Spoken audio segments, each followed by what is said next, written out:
The Made in Thailand label is the next ASEAN economic behemoth. As China's economy stumbles, its natural monopoly over other ASEAN countries is profoundly questionable.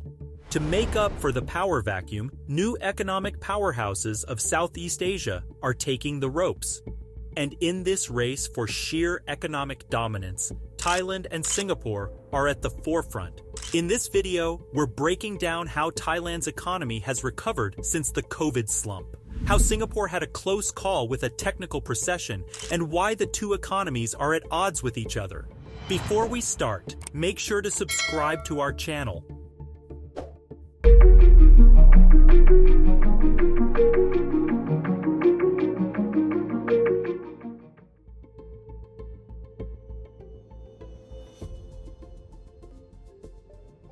There's no doubt that one man's loss is another man's gain, and Thailand's economic outlook is the epitome of the same philosophy. Until recently, China was the hub of garnering foreign direct investments, or FDI, for its expansive manufacturing potential. For years, Beijing has capitalized on FDI to sustain its access to technological enhancement, remote markets, and management expertise. But its slow post-COVID economic recovery, as well as deep uncertainty on its policies, has significantly slowed down FDIs. Globally, businesses are hesitant to invest in China, considering its slumpy export rates, weak currency, and hostile military policies against the US and Taiwan. Despite Beijing's best efforts to lure businesses in, the FDI trend is slowing down, that too, pretty drastically. Companies who exclusively want to invest in Southeast Asia and its emerging global markets are looking for politically stable economies. And the logic is pretty simple. After the COVID-induced recession, big businesses don't want to slump in regional conflicts and military escalation. The World Bank reports that gradually but radically, Thailand is emerging as a potential East Asian behemoth for garnering FDIs. You see, Bangkok maintains profoundly close economic ties with Beijing. Both countries are striving for more financial inclusivity and trade connectivity in the years to come. Chris Cracknell, chairman of Grant Thornton in Thailand, cites China's exponential military bullying as a key reason for Thailand's popularity in garnering FDIs. In his own words, there is a sense that Southeast Asia, and specifically ASEAN member countries with mutual free trade agreements already in place, are the place to land if you can't do China due to supply uncertainty and political risk. Thailand also has wide access to China's cheap markets and cheaper labor. For companies that are already manufacturing in China, creating a parallel mechanism for the supply chain in Thailand is super lucrative. Recently, the country has taken a keen interest in expanding its manufacturing and distributing prowess by optimizing its access to the sea. When Thai economic experts saw Chinese seaboards becoming increasingly militarized, the country optimized special export zones on its shores too. Many businesses see Thailand as a one-stone, two-birds type situation. By directly pouring money into the country, they're also sustaining their access to Chinese domestic demand and manufacturing units. After the Thai government committed to opening a high-speed rail link to China in 2028, investors knew they were looking at improved and direct logistical linking between the two powerhouses. And well, what's not to like? While big economies like China have struggled with maintaining the inflow of money in 2023, Thailand's performance has been pretty swift. After the country opened its border to tourists once again, experts knew that the Thai economy would boom, and those scenic views will come in handy. Many financial institutions like the World Bank had already predicted the quick boom in Thai GDP, but the Bank of Thailand has lowered its growth forecast for 2023, citing global slowdown and external risks. Despite such odds, Thai GDP is projected to grow by 4% in 2023, largely because of its high-value tourism industry. This particular comparative advantage isn't available for other tourist ASEAN countries like Malaysia and Singapore. However, at the same time, Thailand is also trying to broaden its horizons. Other than relying on its tourism and agriculture industry, the country is expanding towards other forms of FDIs. Its new target is to optimize everything other ASEAN countries can't offer. China and Hong Kong have a long-drawn battle with political stability, while Singapore struggles with land scarcity. And Thailand promises to make up for those two important factors by heavily funding its Eastern Economic Corridor, or EEC. At the crux of this economic reformation, we see Thailand entering into a new conflicting paradigm with Singapore. And here's why. Finding the video interesting so far? Give it a like and subscribe to our channel.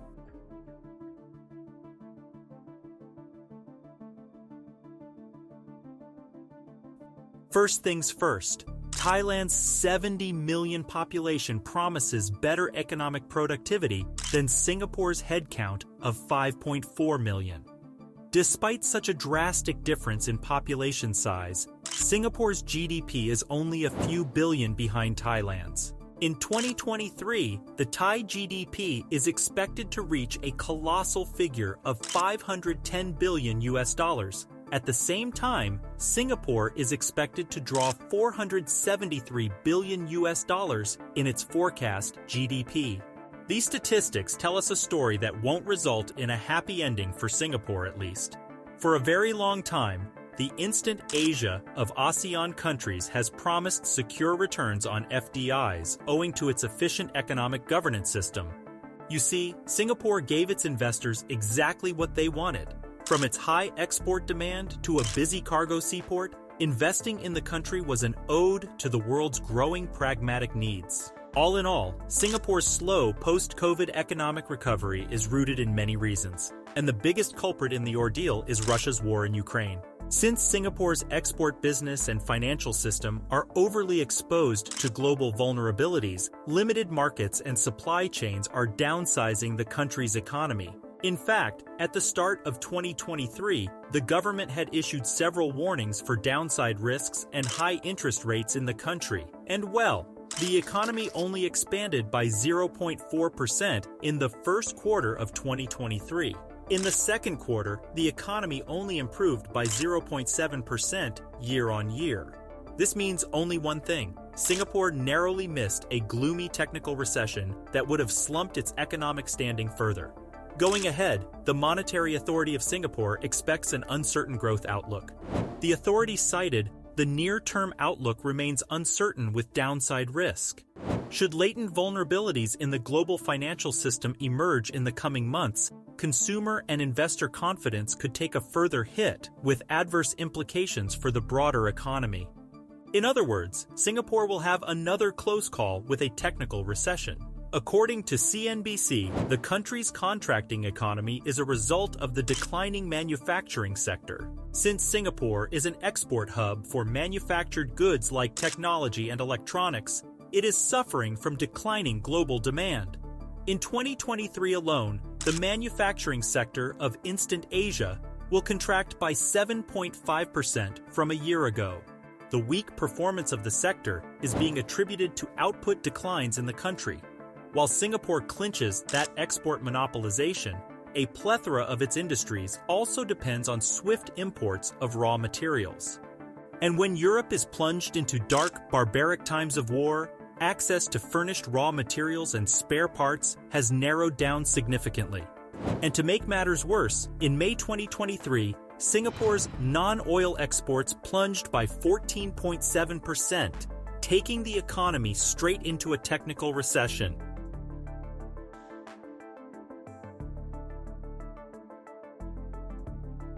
At the crux of 2023, Thailand's economy seems to fare better than that of Singapore. But other than current trends and statistics, Bangkok is in a solid position to sustain its future prospects too. We have already touched upon how the Thai government is capitalizing on the weaknesses of other ASEAN countries to boost FDIs. At the same time, Thailand is striving to minimize its internal political conflicts to welcome more and more foreign investors. Until the recent general elections, Thailand was under a military-backed rule that had overturned any and all democratic processes in the country. Now, Thai leaders are sensitive to how their country fares in comparison with Singapore, a beacon of governmental stability. To make up for negative externalities like a weak democratic system, Thailand is now offering inter-ALEA regional operating headquarters tax concessions to lure MNCs out of expensive Singapore. Thai labor and land are comparatively cheaper than the high-cost island state, and after Thailand's tax exemptions on import and export for approved projects, big American companies are making their way to the emerging ASEAN behemoth. The current trend shows that multinational companies are leaving China for more diverse and politically stable supply chains. Their new options largely lie between Vietnam and Thailand. In particular, U.S. companies want to invest in countries that aren't vulnerable to Chinese political sway and bullying. Seizing this perfect opportunity, Thailand is appeasing American investors in a multitude of ways. Foremost, the country is offering them complete foreign corporate land ownership without striking a partnership with a local entity. To this date, Singapore doesn't offer this huge incentive to its money-making clients. After China's weak integrity to host tech companies, Thailand is emerging as the new digital hub as well, garnering the interest of Japanese entities as well. All in all, Singapore is already riding on its almost perfect corporate governance system. Thailand is yet to make a seamless governance system to host an array of MNCs. While that's a work in progress, the country is already making strides ahead of other big economies like Singapore and Vietnam.